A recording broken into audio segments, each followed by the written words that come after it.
Well, hey, I'm trying out having a timed event in places like YouTube and things like that.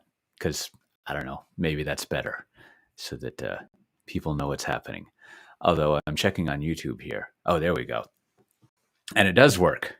So that's kind of thrilling, although it's being funky. But whatever. I'm not even sure. It's not telling me where it's broadcasting to. Hopefully it's going to all of my places.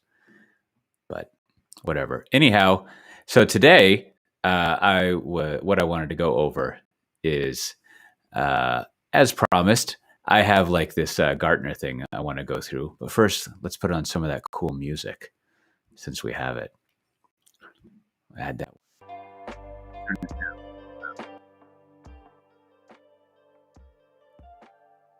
There's some glitchy noise that I keep hearing. Hopefully that will keep coming up. Anyhow, so let's go over. Let me show you what I've got here. Bring this up. So, I thought today would be it'd be fun to like look over an analyst report. Now, I've done this before live, and it is a little difficult to kind of keep up with me reading silently. I should say it's hard sometimes for me to keep saying something as I'm reading it, but let's see what happens. So register below, where is it? I wonder if I'm like blocking our own little registration thing. That would be funny. It looks like I am. So let's unblock from this. We'll allow this site, which should be fine. Something's up with the music, so I'm just going to turn it off. So, as most people know, for better or worse, what I do is, I'm going to turn the music on. Maybe it's just me that it's messing up on, and I'll go back and look at the recording. So I'm going to come in here, and I don't put in my real information for these things, but don't tell anyone. I actually did make a contact finally. Oh, no, not that. I need to go make a contact. I use the old Mr. Gaddy 4592222. You should, of course, put your correct information in so that we can collect the leads. It's always vital and very important. So here we go. So this is a Gartner thing that we've licensed. Best practices for running Kubernetes in production. And, the first thing you get with a lot is it's good to look over this by 2022. That's just a year from now. So when I look at a report like this, there's a couple of things that I'm looking to gather. One of them is, oh, yes, it's very helpful. One of them is I'm looking for just like numbers and momentum indications, things like that to kind of help me know that what I'm doing, not what I'm doing, but to, essentially make sure that when I'm viewing things, when I'm putting together presentations, I can get all sorts of figures to use. Like if you remember from yesterday, I had this presentation, which I'm actually giving later today. Let me open this up so I can look at my calendar to make sure I don't miss it. I was thinking maybe I should stream.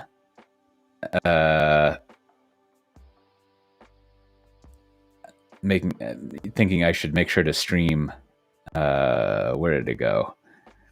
The talk that I give, but that might be a little rude. So it's at noon that I do that presentation. So, I had a presentation where I had like this slide of like tech metrics and things like that.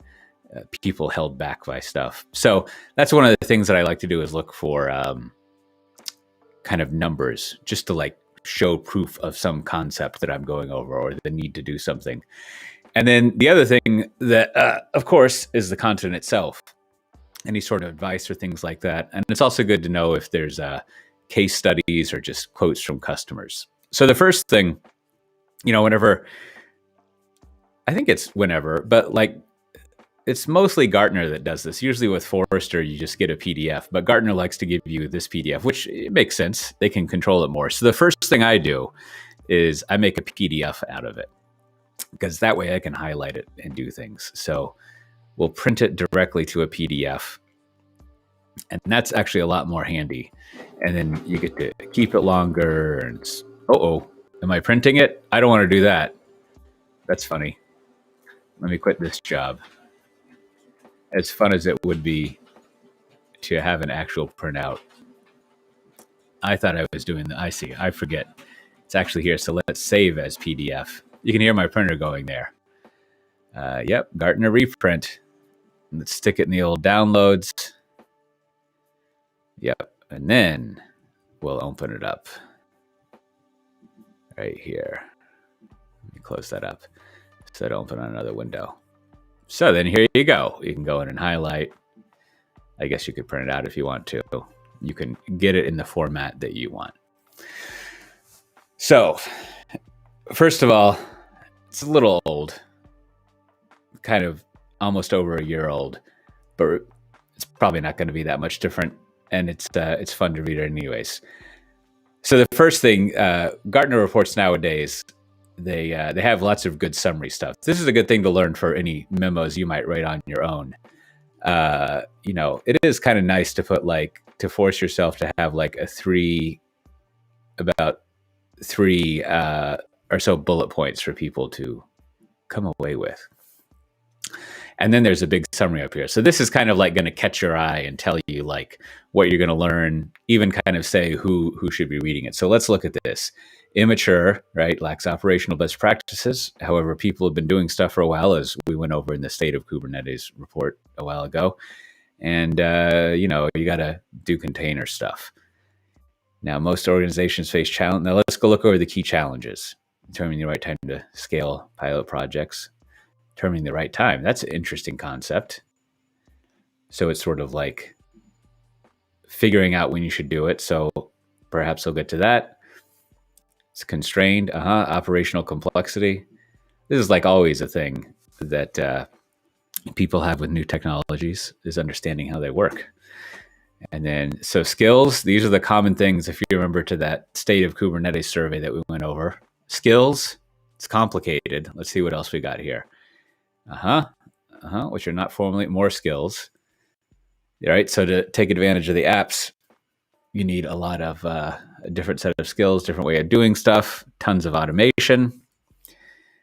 So what's due to unclear responsibility? See, this is fun. So who's responsible for what? Everything's kind of up in the air.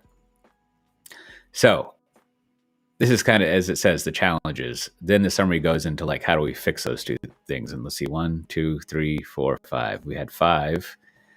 1, 2, 3, 4. Not an exact map, but we'll see. You have a clear ROI. Yep, makes sense. So have a good reason to do it. Don't just do it for gratuitous reasons. That aligns with your architecture. Yep. It gives you the features that you need. Yeah, and this is your enterprise grade stuff right here, right? Next time I should open this up on the iPad, and then I can do some doodling with it, but that's okay. And then so integrate the platform, right? So then this kind of goes back to you've got a different model of doing stuff, which is in here kind of, and that model is, I don't know, some people like to throw the term GitOps in there, which is kind of sort of, but you've got an automated build pipeline that you're trying to get to, right? The reason to put Kubernetes in place is so that you can have a cloud native style of doing things. You can do more rapidly. Otherwise, I don't know, there is I guess some truth to the idea that you could not do that. You could just keep doing things the way that you're doing them, move your applications to containers, deliver every 6 or 12 months, and just run it on Kubernetes, and that might be fine. Doing things in a rapid way doesn't necessarily, you don't have to do that, I guess. So that might be fun to you don't often hear about Kubernetes, at least when people are selling it from this area, but it might be a cheaper, more performant way to do things. if you're not really interested in getting in a rapid delivery cycle, or not. It might just be a lot of hassle. Who knows? But that goes back to like having some value for it. Like, do you want to deliver applications more rapidly? Do you find yourself just with a bunch of containerized applications because that's the way new apps are delivered? Do you need more controls over those applications, right? So maybe you don't care about the developer part. You just you think that the operating model is better and the tools that you have are a better way of doing things. I don't know. If you're in the chat, you should write why you would want to run Kubernetes. We'll see if that works for chat crap. I shouldn't say crap. So then integrate the Kubernetes with, yep. So I think this is an interesting point. And, in the past year, maybe even a couple of years now, you can tell that the Kubernetes thought lords, the core people, many of them really want to move up to the developer stack and start talking about development stuff. And, I agree, especially coming from a pivotal background and being a developer. But I often wonder, if we're going to break past that ceiling, or developers are yet again just going to kind of make up all their own stuff without kind of standardizing on things, or at least in the various organizations that they're in. If they are going to, what happens in the organizations is they tend to have multiple of their own stacks for doing things instead of having a standardized stack, which gets us back to that problem of, after a few years of supporting all this variability and things that become legacy and slow you down, instead of having a central standard platform that you and the IT department look at, and then hopefully in the business as well, that you look at as one of your primary assets. And so you always want to be optimizing and making sure that it runs well, instead of, I guess it's kind of the reverse of crumbling. There's, as I like to say, calcifying, right? It's, you no longer get the flexibility and speed and performantness that comes with a more agile platform. I think I just said a bunch of words there, but that's fine. So then, the other thing, so this is something I talk about all the time, right? Is you make sure that you change the way you're operating. And I think that definitely, I've got the talk where I go over that. I'll put that in the chat here if you're interested. There's you can see a replay of that platform talk. It's one of the main talks I give, so I put it on my speaking page there. So, and then these are the kind of momentum stuff. I used to be really into these when I was doing cloud and software M&A at Dell in 2010 and 2011. And they're also nice. They're nice when a technology is very new. But nowadays, kind of I was talking about in covering the state of Kubernetes stuff, I don't know, it's has momentum, and chances are as good, if not better, as other things, that it's going to be a technology people use. So it's just sort of sooner or later you're going to be using it. Now, these are kind of good if you're, if you want a basis for planning, what should be our expected rollout of this? Do we do it all at once? It's also good if you're doing strategy planning at a Kubernetes vendor or other software company to kind of get a sense of how many years you have before, you don't have a chance to do anything anymore. So, by 2025, so what is this? This is 21, so 4 years, they'll have a centralized platform, right? So that's kind of interesting because it's process instead of just software. And DevOps self-service, yeah, whatever that means, which is a significant increase. Yeah. So basically, it's just in your 5-year plans, you should plan for a rise in operating in this new way. And then what is this? A global organizational running container act, which is a significant increase. Yeah. Again, it kind of shows you that over the next 4 years, you can, the kind of baseline, if you want to use it as this, is that, the huge majority of your apps will switch over to being containerized, which is, I guess if you do by number, it might make more sense than by sort of processing power that each app uses. Because you probably have, I don't know, 10, 100 core apps versus all these tiny other little apps. Who knows? It's not good to overthink this stuff. So then, let's look through the rest. learning curve again, should determine whether they have the right skill set, right? So this is like your planning here, right? So one of the first plans you want to make is skills. How are we going to train, retrain, whatever people need to do this? And yes, there's a recording. Let's see. It's being so the recording will be in YouTube, where it looks like you're watching it, and I'll put it in the Tanzu Talk archives. So if you want to see the it'll be listed here, and if you go there, the archives are posted in that area, which I suppose is fun. So now I've got a chat over my face, which is fine. So then let's go keep reading through this, right? So this is kind of fun. This is what's nice about a lot of like Gartner PDFs and other things is if you are in kind of like, as we would say at a vendor, the buy side, the organization's planning this out. I mean, and it's even comes in a slide form. Maybe if you had this report, you could download the slide graphics. What you can see is it starts to kind of lay out the program that you would have, right? So this is something you could even go over with your team, and you can start to sort through like what your plans are going to be, like identifying what the workloads are, what applications you're going to be moving, the skills that you need. It's basically like a little punch card for planning out your movement to Kubernetes stuff, which is nice. I mean, this is almost the core value of what you're getting here. It's a plan, a strategy, exactly what to be doing. So that's something that you can get if you want to download this. If you're watching, I think in, wherever you may be watching this, there probably is a link to download this report.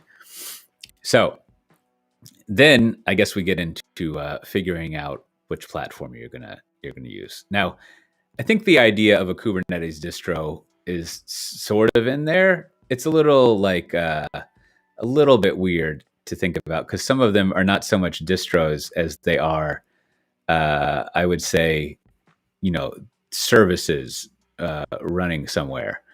So that starts to be a little like distro versus service running. But let's just think about it as like downloading all the stuff and configuring all the bits that you need on your own versus having prepackaged integrated things.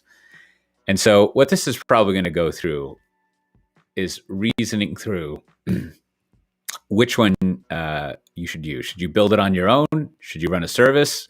Or should you use a sort of like, let's call it your own productized distro, like a VMware Tanzu across the various packagings that we have? And really, I think that those are the three questions when you're evaluating, right? And the main one that everyone is going to start with is if you want to do it yourself, right? And so let's see what they had to say.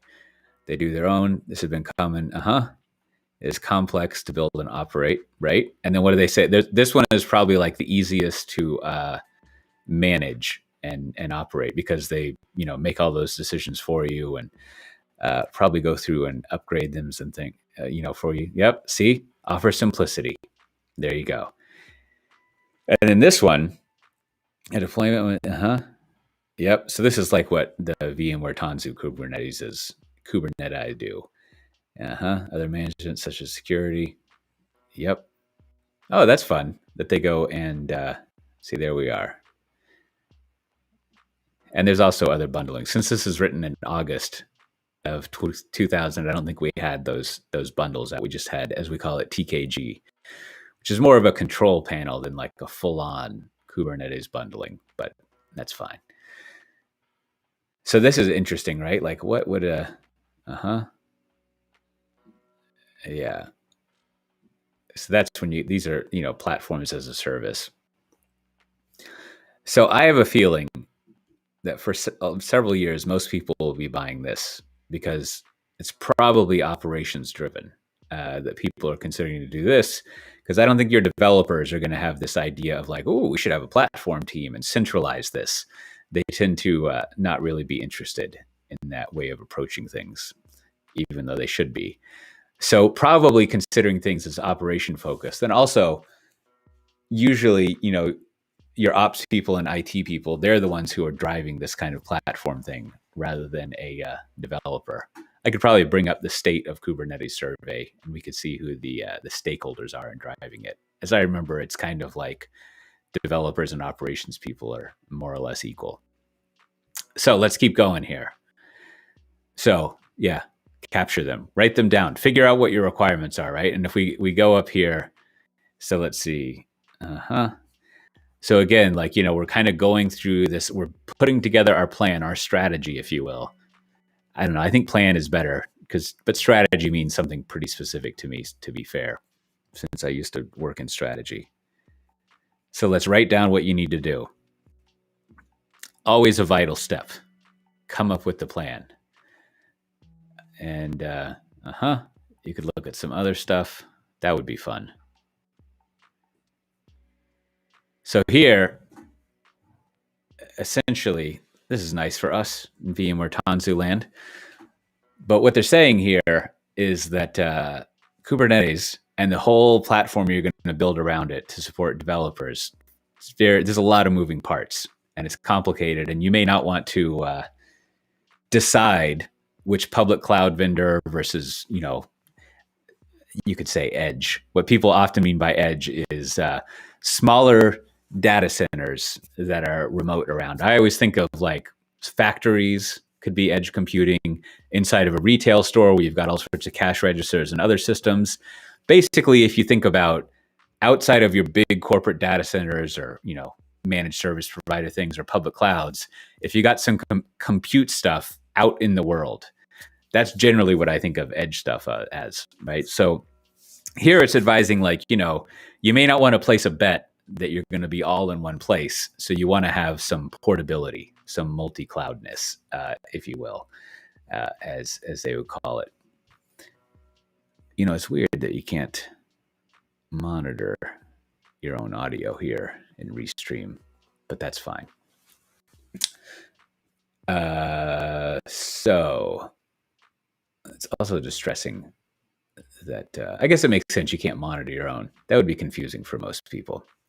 Anyhow, and then also just to get the flexibility of it, like, if you look at the huge organizations we work with over in VMware Tanzu land, you've got governments, retail companies like Dick's Sporting Goods in the States. You've got people like, let's see, Tesco Bank, Thales in Europe, KLM, Air France KLM, and Mercedes or Daimler, as there's some, all these sorts of people like this, and they have huge global operations across multiple types of compute. So they're not all able to put it in a public cloud. So in the current state they are, like, they need to have multiple places of running, and then also bringing into consideration that edge thing. And I don't know. I mean, I keep shrugging because I think calling it edge has a danger of making it seem like some specialized thing, where really it's just another way of saying like you're just running it out of a public cloud, outside of the public cloud data centers somewhere, or your corporate data centers, which again is incredibly common to do. So kind of go through what your requirements for where you're running it are, just like where are you going to locate it. Now this is a bit, all analysts have this kind of thing, and you can tell it's kind of built around having a presentation, at least this kind of graphic. And I guess when you're flipping through it or sliding through it, like, it is nice to see something like this, but it could just be a bullet point list, but it's fun nonetheless. So then the security things, right? So this is always the one of the top things that people are interested in and always stressed out about with any new technology. I'm sure when people were considering J2EE and then later JEE, Enterprise Java, security was a big concern, and so forth and so on, which is fine, totally valid. I usually in surveys, like, people will say it's a concern and then they use it, and it becomes less of a concern, and more of what they get concerned with is skills and operational things. It's probably because they saw the security part, but whatever. So let's see what they recognize for this. They need to plan. Yes. So here's a pro tip. All your stuff needs to be secure, and it probably is going to involve using new technologies and learning new things to make it secure. So there's that. So essentially, this is like this is what we would call, and many other people call, a secure software supply chain, which is, so again, what you're doing here. I mean, the high level basics of what Kubernetes does is it takes some container images, whether they're Docker images or whatever the standards are. I don't know. I just make slides, and it's keeping track of distributing them across your compute, your data center stuff. It's orchestrating them and making sure they have networking stuff set up, that they can talk with each other. It's a gross oversimplification. But what this means security wise is the container is one of the primary units where that you need to secure, and things can go wrong. You've got all your stuff running in the container, the image that you've built up. You have the configuration around the container, who can access what, and all sorts of stuff like that. You've got the networking to be concerned with. And then, of course, you have Kubernetes itself. So all these layers and things, they're not even layers at this point. They're just nodes on a graph. You got to worry about all of that, and kind of think about how are each of those parts secured and how do they fit with each other. So the other thing that is not unique to Kubernetes, but is good to be aware of, is that a lot of what you're doing is supporting in-house developed applications, your own software that you're writing. So that means that you have more of a chance to make it secure if you want to than if you took some third-party thing, because you can actually, if you work with your developers and pair them up with some security people, they can go through and you actually can look at the code and the configuration all through the stages. You can check that you are not introducing insecure things or whatever.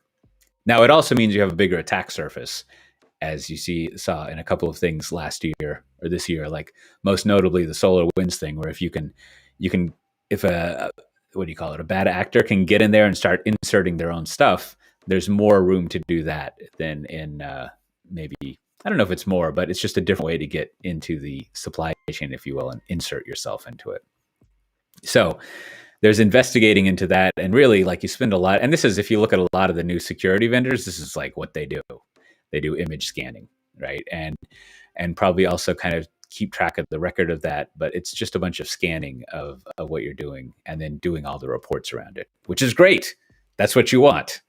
And then there's other things, people don't talk about this very much because it's industry and geography and government specific, and also kind of boring. But there's a lot of just profiles that you can apply to the configuration that you have. I remember I forget which one, but in VMware Tanzu, we have one or two, I really don't remember the specifics, but there's some profiles that the US Department of Defense and others have of follow this configuration. And I remember we have a certification for that somewhere, which is nice. I remember being in an EBC, sometimes it's improvised, an enterprise briefing center thing once. And it was, I don't know, some military person, and they just wanted to know if we had like some 4 and 5 letter acronym security things. And of course I didn't know, but really you just want to say like, yeah, we passed that. And then you've passed that standard. It means you have more trust in something being secure. So then these are like all ancillary. See, this is the thing about Kubernetes that you learn after a while, is most of this stuff, if not all of it in many cases, is not part of Kubernetes. Like some of it is, and Kubernetes has the building blocks, as they say, the atoms and APIs to do this stuff. But the actual doing it, the actual applications that do much of the stuff are add-ons that you have. Totally like different than just what's in the basis. So that's part of why when you do something DIY style, you've got to be aware of all these other layers of things that you're laying on top. In fact, see, that would be a snappy diagram to have, is like, what's all the stuff that you need? And it's kind of here, but this is almost overly simplified, but I guess it is a good start. But, if you were to have a more detailed thing, what's all the stuff that you need to layer on top of Kubernetes, other than, they should put it here, other than Kubernetes itself? And it's all this stuff, right? There might be like C and CF projects and stuff like that for it, but those are all add-ons. And when you're building it yourself or you're going with a distro, you've got to make sure to kind of engineer together all those different layers. So monitoring and observability. Yes, this is a favorite thing. This is the software I used to work on when I was at BMC. We did the rewrite of Patrol into Java, which is fun. I I forget if they still have Performance Manager, but they renamed it. And like, you know, even back then we were kind of chasing after, we don't want to have just a bunch of gauges, right? Like you want, back then we would call it your business services. We did business service management, and you would try to synthesize all these things into, you know, can you buy a book, or are you following a workflow, which is fun. So we're in monitoring and whatever, log management, whatever you want to call it. We're always chasing out of synthesize all this raw data into something that means something that's actionable, so to speak, which is fine. That's always good to chase. So, you know, no one really just monitors these things. Like they all are trying to go for synthesizing on top of that and doing something more. But I think, let's see if they have, I mean, I think really what the challenges that I see people doing or encountering with Kubernetes really comes down to these, is that there's a lot of transients, like, you know, by the nature of containers, they come and go as you move them around, they scale up, they scale down. When they're bad, they get restarted. And so that means there's a lot of different metrics to track. Now there's a great, I think it's 4 or 5 part life cycle for a container that runs in Kubernetes. And if you think about that life cycle, whoever's writing the stuff or putting the stuff that runs in a container, they have lots of great opportunities to spit out all of those, the metrics that you would need. So you can get the raw metrics and information. But then again, what also becomes hard is because you've got a distributed application, which is to say an application composed of many different parts spread out over a network. When you're following one process, like one click, we'll use the old buying a book thing. You've got to figure out how to go across all the containers and the pods and all this stuff that you have, and kind of get a view, if you need it, of like, what was that one transaction across everything? So you need a way of tracing across that, which again is another thing that we've always had since when you move from more or less 3-tier stuff. You still have to trace in a 3-tier system, especially a multi-user 3-tier thing. But you move away from a desktop and a monolithic thing. You've got to trace across these different services. And yeah, there's all sorts of great ways to do that. Like if you're using something like Spring for your Java apps, all integrated into VMware Tanzu, it's got a great way of fully integrating in tracing, which also shows up in the tools that we have, things like that. So it's another good area to focus on, right? Deep integration. You always want deep integration, not shallow integration, and so forth and so on. So then storage, another part that is, requires some attention in Kubernetes. And I think I've heard it said, especially recently, many, many times, that what a lot of people is, they would be happy just to buy Kubernetes with storage. That's kind of all that they want at the moment, which makes sense for, I mean, you need that. And certainly, like, as you're trying to move some newer applications into production to get to that, what was it, 85% by 2025 or something, storage becomes a complicated, annoying thing, especially if you want like very trusted enterprise storage. And it is curious to me that wasn't like a core thing that the Kubernetes world went sort of solved. This is also in OpenStack. I think they were a little better at making that a core thing that you had, but and maybe I'm not up to speed on my Kubernetes stuff, but at some point that just needs to like work and not really be anything that people have to worry about. Now, of course, there's all sorts of like, different types of storage things to fit with, whether it's local or blah, blah, blah, or up in the cloud. But definitely that's what you want to be just default working no matter what. And again, there are ways of doing that, but it's going to be a concern that you have.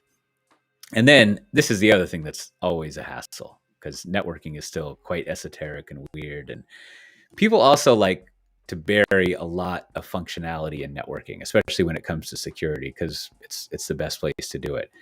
So here, one of the problems is you're going across all these networks, right? And this is, I think, the contrast where things get to be kind of wonky, is there's a lot of manualish setup, right? Where we design out the network and you can't really like make it too automated and dynamic. And so your networking group has to like figure out how to, again, change over the way it thinks, the way it does its planning, and definitely securing of things that it does to fit this newer way of doing stuff. So there you go. You just want to get closer and closer to delivering on that idea of software-defined networking, which we're always chasing after. So, obviously, sort for that, find the thing, start working again with skills with your network engineers on Linux. Yeah, that's basically, as always, people are always just becoming Linux admins. That's the trend people seem to shoot towards as we go through, every 5 or 10 years of infrastructure. So then we come to the developer part, right? So here we have, if you think about it, what we're see, this would also be nice on the iPad. I could do all sorts of doodling and stuff. So,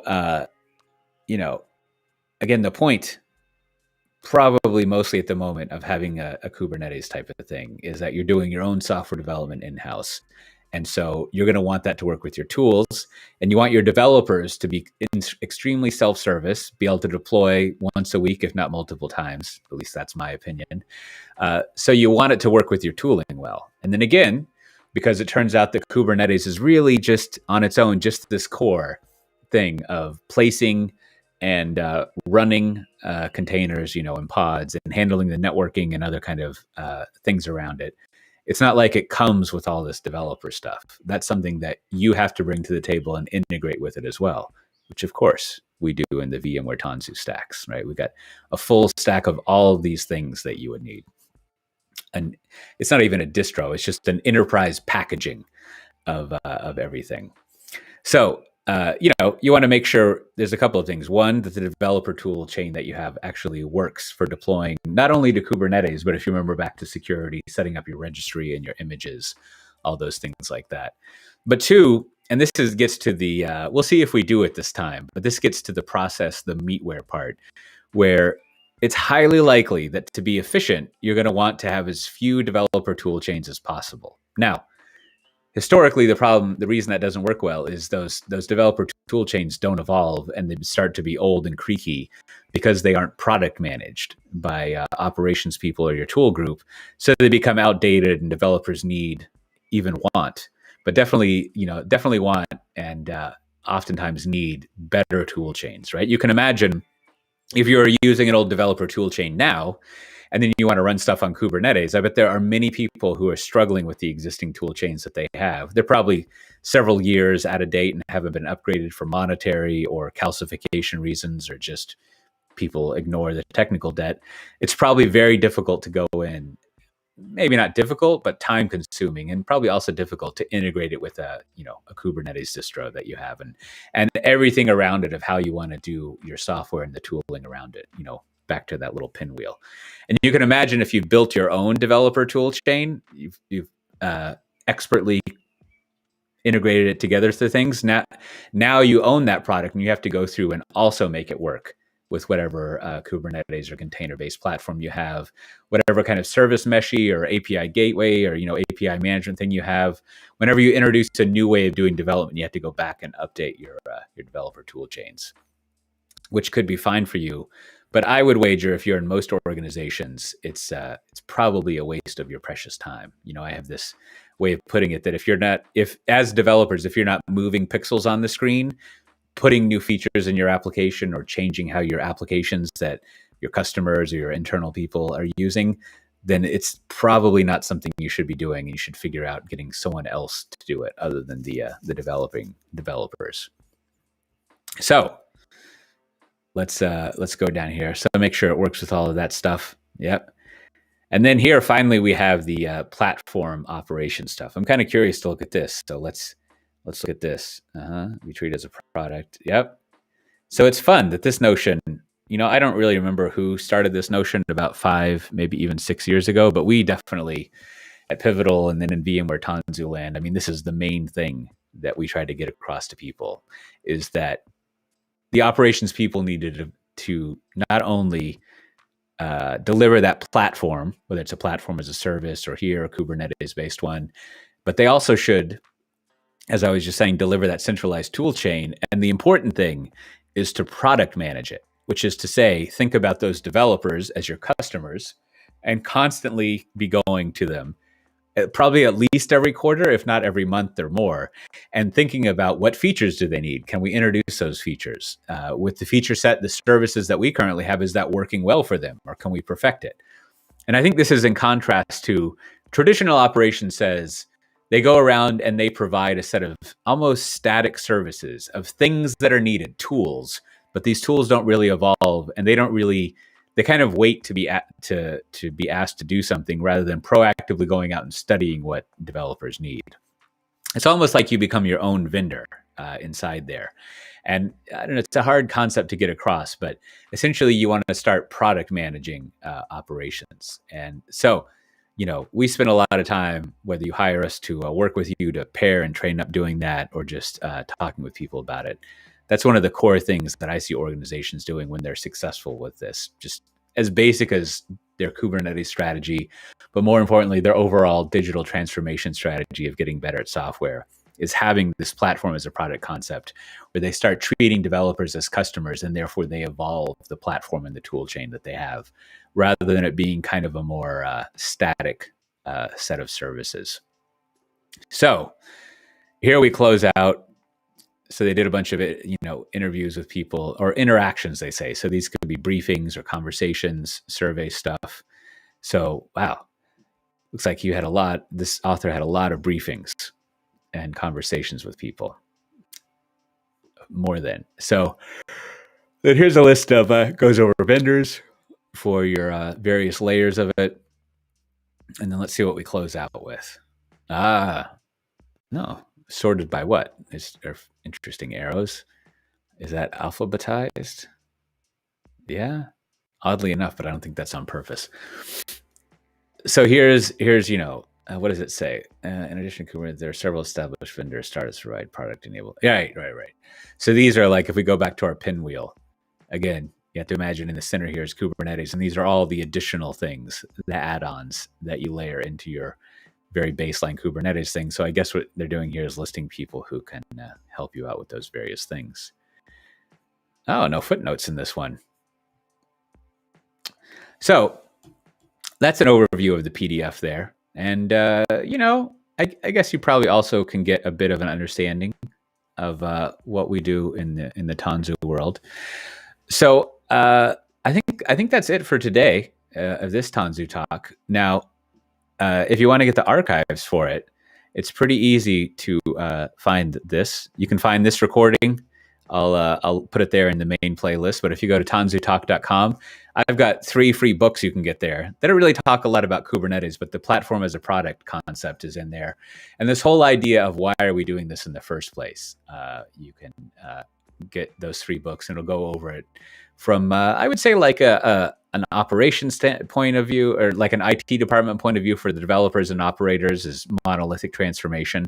And then the next one is kind of on the business side. So if you're the executives in a company, the line of business, finance, strategy, what does this mean for them? And how can they change around what they're doing? And then my most recent one is sort of like, instead of it just being prescriptive, tactical case study things, it's more about, like, as it says, changing your mindset, the way to change how you think about doing all of this stuff so you can benefit from it. So with that, I will be back Thursday, hopefully at 10:30 a.m. Central European Time, Amsterdam time. And I do kind of, you could call it pre-show and after-show stuff on my own streaming, if you want to check that out. Sometimes I didn't do it today because I wasn't quite sure how events go into it. But anyhow, if you go to twitch.tv/Kote show, you can see it there, or just keep an eye on my Twitter at Kote. I don't know. If you go to kote.io, you can find all of this. And as I've been doing earlier this week, it's Tuesday, so that means Monday. Sometimes I just futz around with streaming things and include stuff here. So with that, we'll see everyone next time.